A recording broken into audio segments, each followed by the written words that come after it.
माधवपुर नाम के एक छोटे से गांव में अरुण अपने बूढ़ी माँ के साथ रहता था। गरीबी ने उनके जीवन को पूरी तरह से घेर रखा था, लेकिन अरुण ने कभी हिम्मत नहीं हारी। बचपन से ही वह अत्यंत परिश्रमी और ईमानदार स्वभाव का था। जो भी काम उसे मिलता वह उसे पूरी लगन और निष्ठा से करता था। उसकी एक छोटी सी झोपड़ी थी जो बारिश और धूप से उन्हें बचाती थी। अरुण के पास इतने भी पैसे नहीं थे कि वह अपनी माँ को एक आरामदायक घर दे सके। बेटा, आज कुछ खाने को मिलेगा या नहीं? सुबह से पेट में कुछ नहीं गया। लगता है अब मेरी हिम्मत जवाब दे रही है। माँ, मैं सुबह से ही पूरे गांव में भटक रहा हूँ। खेतों में भी गया, पर कहीं मजदूरी का काम नहीं मिला। कुछ लोग तो खुद ही इतने परेशान हैं कि किसी और की मदद क्या ही करेंगे। बेटा, तू परेशान मत हो। भगवान सब देखते हैं। शायद वह हमारी परीक्षा ले रहे हैं। ये बुरा वक्त भी जल्द ही बीत जाएगा। माँ, मुझे लगता है कि मैं तुम्हारे लिए एक अच्छा बेटा नहीं बन पाया। जब तुम इतनी बूढ़ी हो गई हो तो मैं तुम्हारा ठीक से ख्याल भी नहीं रख पा रहा हूँ। यह सोचकर मेरा दिल टूट जाता है। नहीं बेटा, ऐसा क्यों सोचता है? तूने मेरा कितना ख्याल रखा है ये मुझे अच्छे से पता है। हर दिन तू मेरे लिए इतनी मेहनत करता है। बस ये बुरा वक्त है, ये भी गुजर जाएगा। माँ, मैं अभी फिर से बाहर जाऊंगा। कहीं ना कहीं से कुछ इंतजाम करके ही लौटूंगा। मैं आपको भूखा नहीं सोने दूंगा। रात हो रही है बेटा, अब ज्यादा मत भाग। खाली पेट इतनी मेहनत मत कर। कहीं तुझे ही कुछ हो गया तो मैं कैसे जीऊंगी? माँ, तुम्हारा आशीर्वाद मेरे साथ है। मुझे कुछ नहीं होगा। तुम बस मेरे लिए दुआ करो। इतना कहकर अरुण अपनी माँ को दिलासा देता है और पास ही के दूसरे गांव कृष्णमपुर की ओर चल पड़ता है। उसके मन में अनगिनत सवाल चल रहे थे। मुझे तो समझ ही नहीं आ रहा है कि आखिर मेरी जिंदगी कब बदलेगी और कब मैं अपनी बूढ़ी माँ के लिए एक अच्छा सा घर और भरपेट खाना दे सकूंगा। क्या कभी मेरा नसीब बदलेगा? कृष्णपुर गांव पहुंचने के बाद अरुण एक घर का दरवाजा खटखटाने लगता है। वह अपनी भूख और माँ की बेबसी के बारे में बताता है। कुछ खाने के लिए मांगता, लेकिन दुर्भाग्य से उसे हर घर से निराशा ही हाथ लगती। कोई कहता कि उसके पास खुद ही मुश्किल से खाना आता है, तो कोई बिना जवाब दिए दरवाजा बंद कर देता। लोगों के ऐसे व्यवहार को देखकर अरुण की उम्मीदें टूटने लगती है। उसका मन उदास हो जाता है। लगता है मुझे यहाँ पर खाने के लिए कोई कुछ नहीं दे सकता। हे ईश्वर, अब तू ही मेरी मदद कर। मुझे कुछ रास्ता दिखा। अरुण उदास होकर अपने घर की ओर जाने ही वाला था कि तभी उसकी नज़र गांव के एक पुराने से घर पर पड़ती है। एक पल के लिए उसे लगा कि शायद यहाँ उसकी उम्मीद पूरी हो सकती है। हो सकता है शायद यहाँ से मुझे कुछ खाने को मिल जाए। इतना कहकर अरुण उस घर के पास जाता है और उसका दरवाजा खटखटाता है। खटखटाने की आवाज सुनकर उस घर में से एक साधु बाबा निकलते हैं। बाबा अरुण की ओर देखते हैं और उससे पूछते हैं, बेटा, क्या चाहिए? तुम इतनी रात को दरवाजा क्यों खटखटा रहे हो? इतनी देर रात को कोई यूं ही नहीं आता। बाबा, घर में खाने को कुछ भी नहीं है। माँ भी भूखी है और मैं भी बहुत जगह गया, लेकिन किसी ने मदद नहीं की। आप ही कुछ खाने को दे दो। हमारा कोई और सहारा नहीं। अरुण की बातें सुनकर साधु बाबा को बहुत दया आ जाती है। उसके चेहरे पर करुणा के भाव उभर आते हैं। हाँ हाँ बेटा, क्यों नहीं। आओ, पहले तो तुम पेट भरकर कुछ खा लो, क्योंकि ईश्वर किसी को भूखा नहीं रखता। साधु बाबा अरुण को कुछ खाने को देते हैं और अरुण भी कई दिनों के बाद पेट भरकर खाना खाता है। उसकी आंखों में कृतज्ञता के आंसू थे। आपका बहुत बहुत धन्यवाद बाबा, आपने मुझे खाना दिया। पता नहीं मैं इसका कर्ज कैसे उतार पाऊंगा। बेटा, जिंदगी में कभी हार मत मानना। ईश्वर हमेशा उन लोगों की मदद करता है जो मेहनत करते हैं और सच्चे दिल से कोशिश करते हैं। मेरा आशीर्वाद हमेशा तुम्हारे साथ रहेगा बेटा। तुम्हारी जिंदगी जल्द ही बदलने वाली, बस सच्चाई और मेहनत का हाथ थामे रखना। जी बाबा, जरूर। मैं आपकी बातों को हमेशा याद रखूंगा। इसके बाद साधु बाबा ने अरुण को आशीर्वाद दिया और एक छोटी सी पोटली उसे थमाई। अरुण अचंभित होकर पोटली को देखता है। इसमें क्या है बाबा? बेटा, इसमें तुम्हारे और तुम्हारी बूढ़ी माँ के लिए खाना है। तुम इसे घर ले जाओ और अपनी माँ के साथ बैठकर खा लेना। ठीक है बाबा, आपका बहुत बहुत धन्यवाद। अरुण ने पोटली संभाल कर रख ली और बाबा का धन्यवाद करके अपने घर की ओर निकल गया। अपने घर पहुंचकर अरुण खुशी से अपनी माँ को पुकारता है। माँ, कहाँ हो? देखो, मैंने आज के खाने का इंतजाम कर लिया है। इसके बाद अरुण और उसकी बूढ़ी माँ एक साथ बैठकर खाना खाते हैं। कई दिनों बाद दोनों ने पेट भर कर भोजन किया था। खाना खाकर वो दोनों सुख शांति से सोने चले जाते हैं। अगली सुबह जब अरुण फिर से अपने काम की तलाश में निकलता है तो उसे आज भी कोई काम आसानी से नहीं मिलता।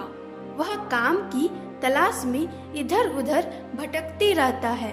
तभी उसकी नजर गांव के सबसे बड़े जमींदार गोविंद पर पड़ती है।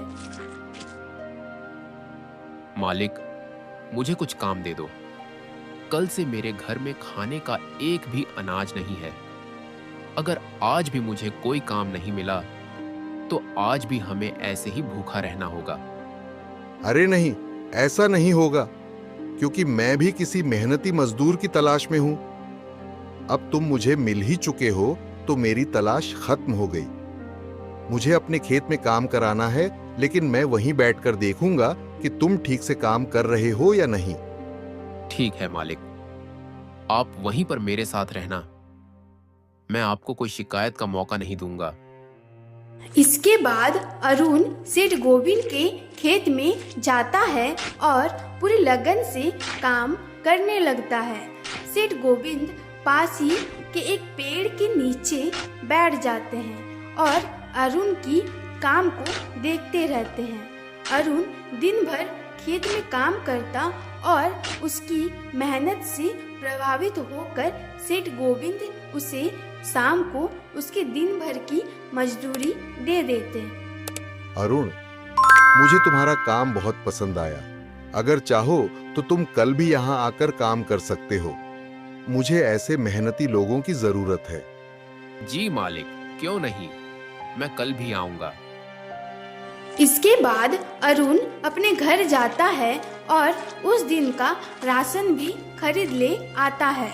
उसका मन खुशी से भरा था। माँ, देखो, आज भगवान ने हमारी सुन ली। मुझे आज काम मिल गया और ये देखो, आज की मजदूरी भी लेकर आया हूँ। अब हमारे भूखे सोने के दिन खत्म हुए। बेटा, ये तो बहुत अच्छी खबर है। तूने इतनी मेहनत की, आखिर आज उसका फल मिला। भगवान सच में हमारी सुनता है।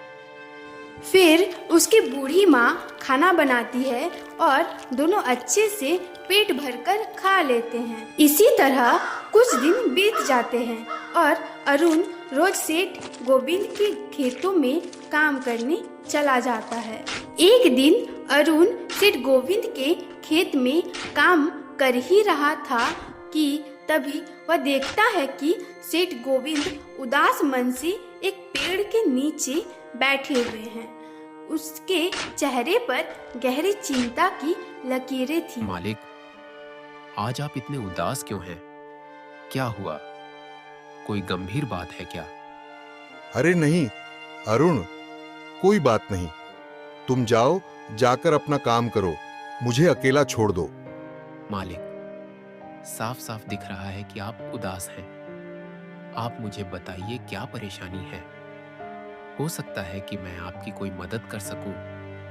मैं आपका वफादार हूं। नहीं अरुण, इस परेशानी का हल किसी के पास नहीं है। यह बहुत पुरानी और उलझी हुई समस्या है। अरे मालिक, आप एक बार बताइए तो सही। हो सकता है कि मैं इस समस्या का हल निकाल सकूं। कभी कभी छोटे लोग भी बड़े काम आ जाते हैं। ठीक है तो सुनो। मेरे गांव के 2 जमींदार भाइयों विजय और अजय ने मेरी पुश्तैनी जमीन धोखे से हड़प ली है। वह जमीन मेरे लिए बहुत कीमती है क्योंकि वह मेरे दादाजी ने मेरे लिए छोड़ी थी। मैं इसकी शिकायत पुलिस में भी नहीं कर सकता क्योंकि पुलिस भी उन्हीं का साथ देती है। वे बहुत ताकतवर और प्रभावशाली हैं। अच्छा, तो यह बात है मालिक। मेरे पास एक तरकीब है जिससे आपकी पुश्तैनी जमीन आपको वापस मिल सकती है। अच्छा, क्या तरकीब है? जल्दी बताओ। मुझे उम्मीद नहीं थी कि कोई इस समस्या का हल निकाल पाएगा। इसके बाद अरुण सेठ गोविंद को सारी तरकीबें विस्तार से बताता है। अरुण की तरकीबें सुनने के बाद गोविंद को वह तरकीबें बहुत पसंद आती है। अरे वाह अरुण, क्या शानदार तरकीब निकाली है तुमने। अगर मुझे मेरी पुश्तैनी जमीन वापस मिल जाती है तो मैं तुम्हें बहुत बड़ा इनाम दूंगा। अरे नहीं मालिक, इसकी कोई जरूरत नहीं है। बस आपका काम हो जाए वही काफी है। अच्छा ठीक है, तुम अपना काम पर लग जाओ और कल से ही इस तरकीब पर काम करना शुरू कर देना। ठीक है मालिक। इसके बाद अरुण अपना काम करने लगता है और अगले ही दिन वह उस गांव के दोनों जमींदार भाइयों विजय और अजय के पास जाता है। नमस्कार सेठ जी, क्या मुझे आपके यहाँ कुछ काम मिल सकता है? कौन हो तुम और यहाँ पर काम करने वाले चाहिए? ये तुम्हें किसने बताया? हमारे यहाँ काम मिलना आसान नहीं। अरे सेठ जी, मैं हर दिन कहीं ना कहीं काम कर अपना पेट पालने वाला एक गरीब मजदूर हूँ। कभी किसी के यहाँ खेती कर लेता हूँ तो कभी किसी के यहाँ मजदूर बनकर जो काम मिल जाए कर लेता हूँ। मैं बहुत मेहनती हूँ। यह सब तो ठीक है, पर हमारे यहाँ कोई काम नहीं है। हमारे पास पहले से बहुत मजदूर हैं। क्या सेठ जी, मैंने सुना है पूरे गांव के सबसे बड़े जमींदार आप लोग हो और पूरे गांव में सबसे बड़ी जमीन आप लोगों के पास है। तो मुझे लगा कि मुझे यहाँ तो काम आराम से मिल जाएगा। नहीं भाई, हमारे पास कोई काम नहीं है। इसका मतलब सेठ गोविंद सही कह रहे थे आप लोगों के बारे में। क्या कहा? सेठ गोविंद ने हमारे बारे में क्या बोला? कुछ नहीं, बस ऐसे ही मेरे मुंह से निकल गया। चलो अब मैं चलता हूँ। आप लोगों के पास तो कोई काम नहीं है तो मैं यहाँ रुककर क्या करूँ? अरुण के मना करने के बाद वह जाने लगता है। तभी अजय विजय से उसे रोककर पता लगाने को कहता है कि सेठ गोविंद ने उसके बारे में अरुण को क्या कहा था। अरे रुको भाई, इधर आओ जरा, एक काम है तुम्हारे लिए हमारे पास। अजय को बुलाने पर अरुण फौरन उसके पास चला जाता है। उसके चेहरे पर एक हल्की सी मुस्कान थी। अरे धन्यवाद सेठ जी, बोलिए क्या काम है? मैं कोई भी काम करने को तैयार हूँ। आखिर पापी पेट का सवाल है। काम तो हम बता देंगे, पहले तुम ये बताओ सेठ गोविंद हमारे बारे में क्या बोल रहा था तुम्हें? सच सच बताओ। देखो सेठ जी, आपके यहाँ आने से पहले मैं सेठ गोविंद के यहाँ काम करता था, परंतु वह एक नंबर के कंजूस और बदतमीज आदमी है। इतनी मेहनत करने पर भी सही मजदूरी नहीं देते थे। इस बात पर कल मेरी उनसे बहस हो गई थी। फिर क्या हुआ? क्या कहा तुमको सेठ गोविंद ने हमारे बारे में? अरे हुआ यह कि जब मेरी सेठ गोविंद से बहस हो रही थी, तभी उन्होंने मुझे कहा कि उनसे ज्यादा मजदूरी पूरे गांव में कोई नहीं देगा। तो मैंने भी ताव ताव में बोल दिया कि गांव के सबसे बड़े जमींदार विजय सेठ और अजय सेठ से ज्यादा मजदूरी कोई नहीं देता। तभी तो उनके यहाँ हमेशा काम करने वालों की भीड़ लगी रहती है। सही कहा ना मैंने, सेठ जी? अरे हाँ भाई, हाँ। आखिर हम गांव के सबसे बड़े जमींदार हैं, तो हमारा फर्ज बनता है हर मजदूर को उसके काम के हिसाब से सही सही मजदूरी मिले। वाह, क्या बात कही है आपने सेठ जी। सेठ गोविंद तो मेरे हिसाब से आपके जितना शायद कभी सोच ही ना पाए। चलिए सेठ जी, मुझे भी मेरा काम बता दीजिए तो मैं भी काम पर लग जाऊं। विजय और अजय दोनों भी अरुण की चिकनी चुपड़ी बातों में आ जाता है और उसे अपने खेतों में काम करने का काम दे देते हैं। अरुण विजय के कहते ही उसके खेतों में काम करना शुरू कर देता है। इसी तरह कुछ दिनों तक अरुण विजय और अजय के खेतों पर काम करता रहता है और सब लोग के जाने के बाद ही जाता। अरुण को इतनी मेहनत करते देख विजय और अजय आपस में बात करते हैं। अरे अजय भैया, ये अरुण तो बहुत मेहनती है। ये अकेला ही 4 लोगों का काम कर देता है। अच्छा हुआ उस दिन इसे हमने रोक लिया। हाँ भाई, बात तो तू पते की कर रहा है।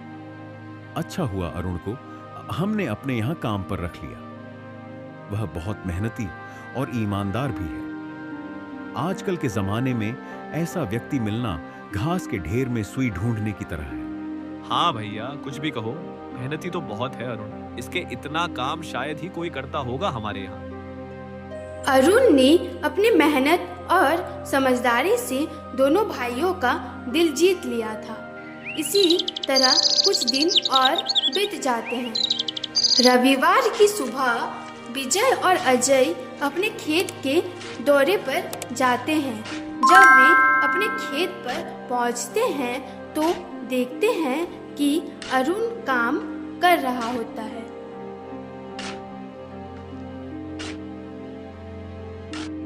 अरे अरुण भाई, रविवार के दिन भी तुम काम कर रहे हो। आज तो आराम कर लिया होता। आराम? वह क्या होता है सेठ जी? मैं अकेला अपनी बूढ़ी माँ के साथ रहता हूँ घर पर, और अकेला व्यक्ति घर पर रहकर क्या ही आराम करेगा। इसीलिए सुबह जल्दी ही आ जाता हूँ और काम पर लग जाता हूँ। इसमें मेरा दिल लगा रहता है। तुम बहुत मेहनती व्यक्ति हो। एक काम करो, आज तुम काम रहने दो। जाओ जाकर वहां पेड़ के नीचे आराम करो। नहीं सेठ जी, इसकी कोई जरूरत नहीं।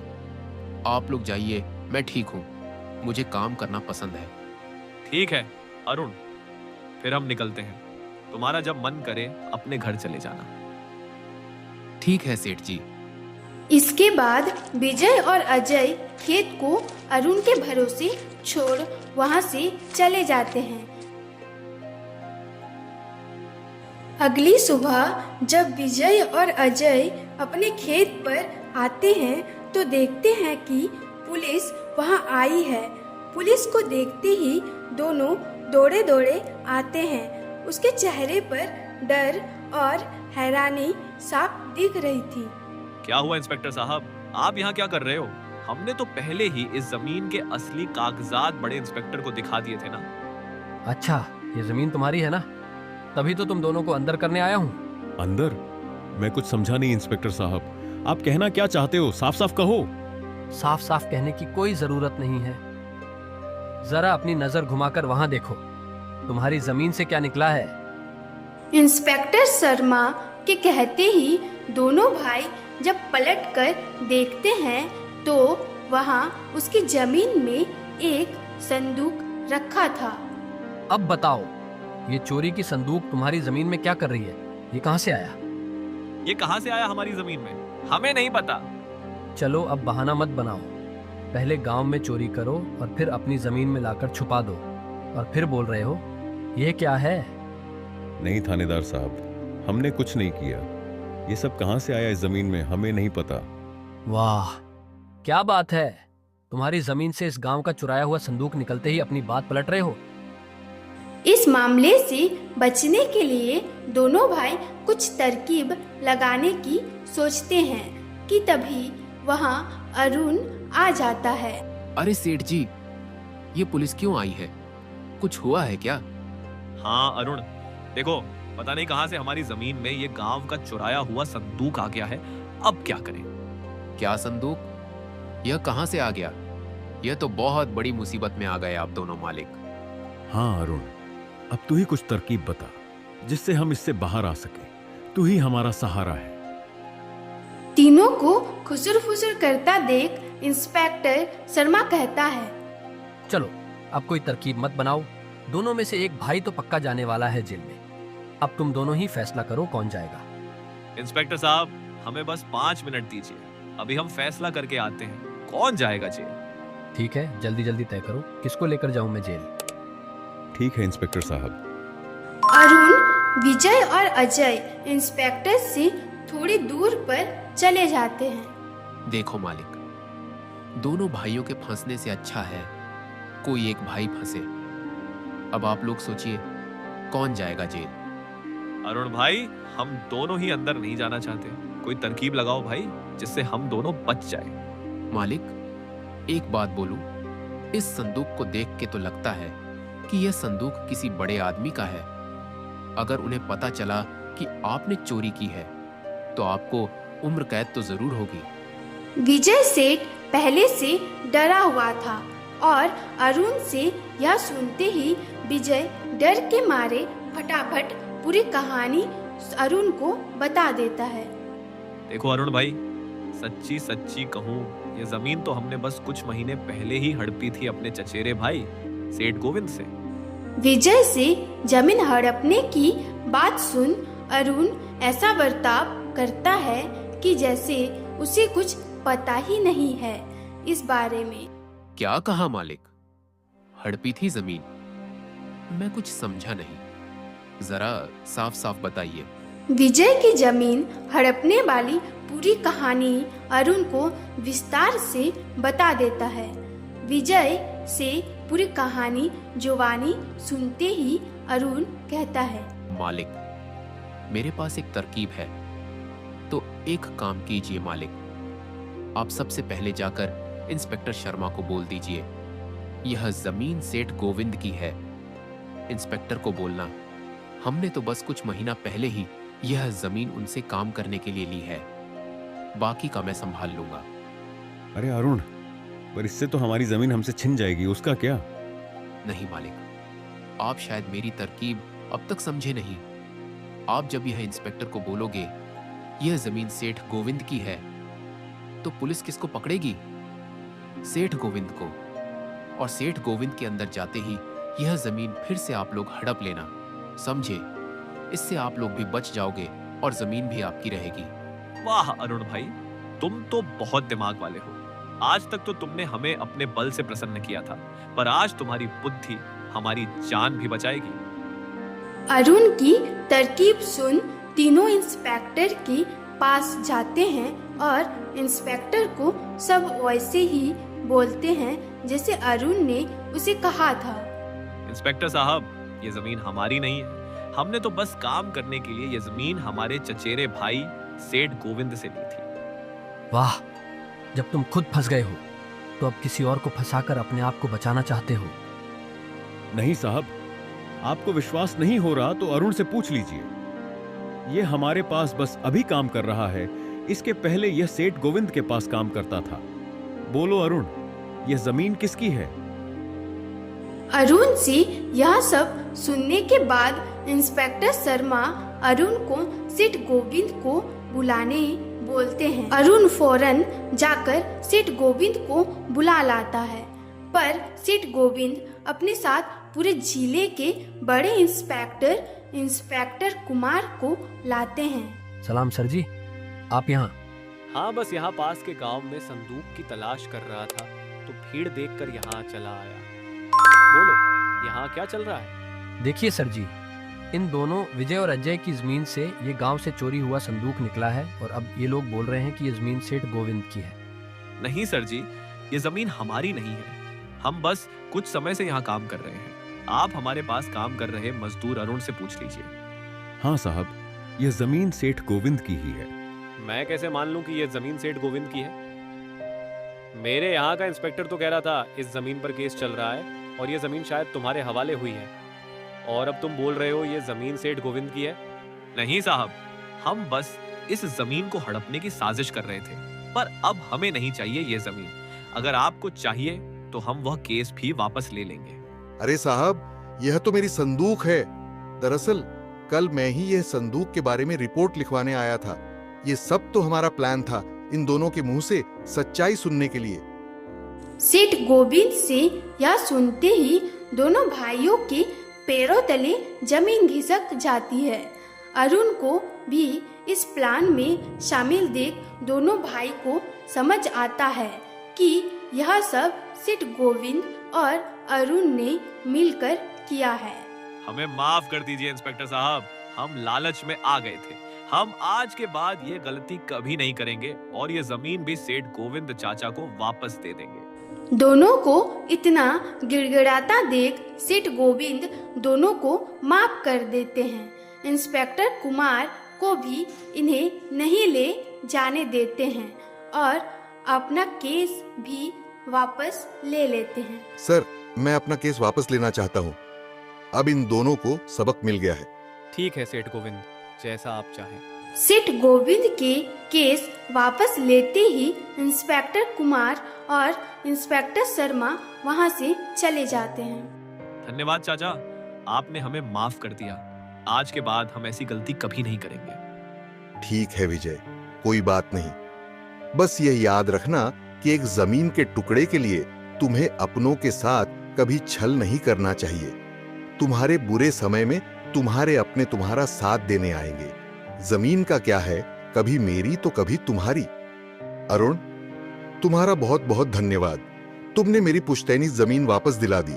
मैंने तुम्हें जो इनाम देने का वादा किया था वह मैं तुम्हें जरूर दूंगा। आखिर में सेठ गोविंद अरुण को जमीन भेंट कर देते हैं और अपनी एक जमीन का मालिक अरुण को बना देते हैं। इस तरह से अरुण अपने मेहनत और दिमाग से सेठ गोविंद को उसकी जमीन वापस दिला दी और दोनों कटे भाइयों को भी सबक सिखा दिया।